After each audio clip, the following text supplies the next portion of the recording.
Subscribe చేసుకోండి. మరిన్ని latest videos కోసం గంట సింబల్ నొక్కండి. హాయ్ ఫ్రెండ్స్, మనం ఈరోజు పచ్చి కొబ్బరి పచ్చడి ఎలా చేసుకోవాలో చూద్దామండి. చాలా బాగుంటుందండి. ముందుగా నేను ఒక హాఫ్ పచ్చి కొబ్బరి తీసుకున్నానండి. ఆ చిన్న కట్ చేసి పెట్టుకున్నాను. 1 టేబుల్ స్పూన్ పుట్నాలండి, ఒక 5-6 వెల్లుల్లి రెబ్బలు, చింతపండు కొద్దిగా అండి, ఒక 6 పచ్చిమిర్చి అండి, ఇవి కారం బాగున్నవి. తర్వాత వచ్చేసి ఒక ప్యాన్ పెట్టుకొని 1 టేబుల్ స్పూన్ ఆయిల్ వేసుకోవాలండి. ఆయిల్ వేసుకున్నాక ఆయిల్ వేడెక్కిన తర్వాత మనం ఇందులో పచ్చిమిర్చి వేసుకోవాలండి. చూడండి, ఒక 4-5 ఉన్నాయండి. కారం బాగున్నాయండి. కారం బట్టి యాడ్ చేసుకోవాలండి పచ్చిమిర్చి. వీటిని వేయించుకోవాలండి. ఇలా వేయించుకోవాలండి. ఇవి కొద్దిగా వేగిన తర్వాత మనం ఇందులో పచ్చి కొబ్బరిని కట్ చేసుకున్న ముక్కలు ఉన్నాయి కదండి, అవి కూడా వేసేసి ఒక 2 నిమిషాలు వేయించుకోవాలండి. కొద్దిగా కలర్ మారే వరకు ఫ్రై చేసుకోవాలండి వీటిని.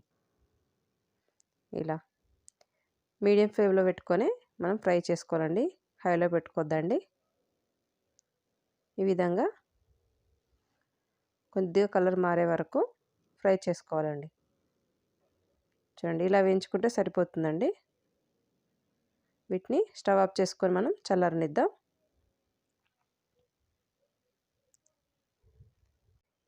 ఇవి చల్లారిన తర్వాత మనం ఒక మిక్సీ జార్లో వేసుకుందామండి.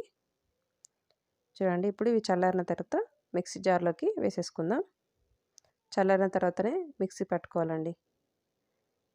చూడండి, ఇలా మిక్సీ జార్లో వేసుకొని ఇందులో మనం వెల్లుల్లి రెబ్బలు వేసేసుకుందామండి. చింతపండు, వెల్లుల్లి రెబ్బలు ఒక 5-6 అండి.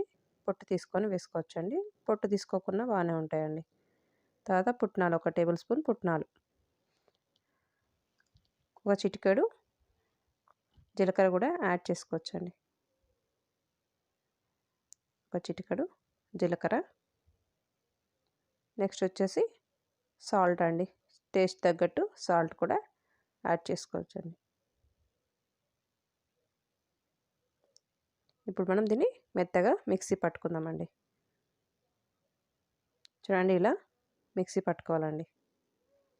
మరి మెత్తగా కాకుండా కొద్దిగా వాటర్, ఒక 2 టేబుల్ స్పూన్ వాటర్ యాడ్ చేస్తే మనకు ఈ విధంగా ఉంటుందండి.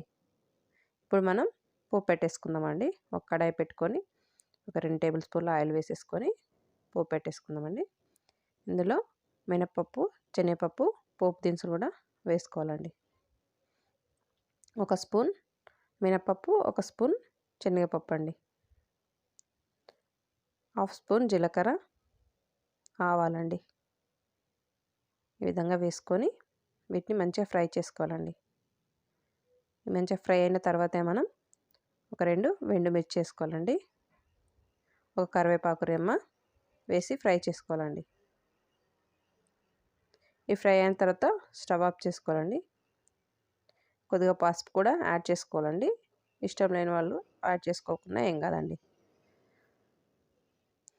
ఒక చిటికెడు పసుపు కూడా వేసేసుకొని మనం రుబ్బి పెట్టుకున్న కొబ్బరి ఉంది కదండి, కొబ్బరి పచ్చడి, అది ఇందులో వేసేసుకోవాలండి. స్టవ్ ఆఫ్ చేసుకొని ఇలా వేసుకొని మొత్తం కలిసేలాగా కలుపుకోవాలండి.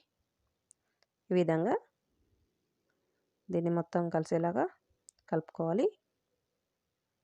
అంతే అండి, చాలా ఈజీగా చాలా బాగుంటుందండి. రైస్లోకి మాత్రం, దోశలోకి కూడా బాగుంటుంది, ఇడ్లీ దోశలోకి కూడా వేసుకోవచ్చండి. ఇలా రైస్లోకి, చపాతీలోకి కూడా చాలా బాగుంటుంది. మీకు నచ్చినట్లయితే తప్పకుండా ట్రై చేయండి.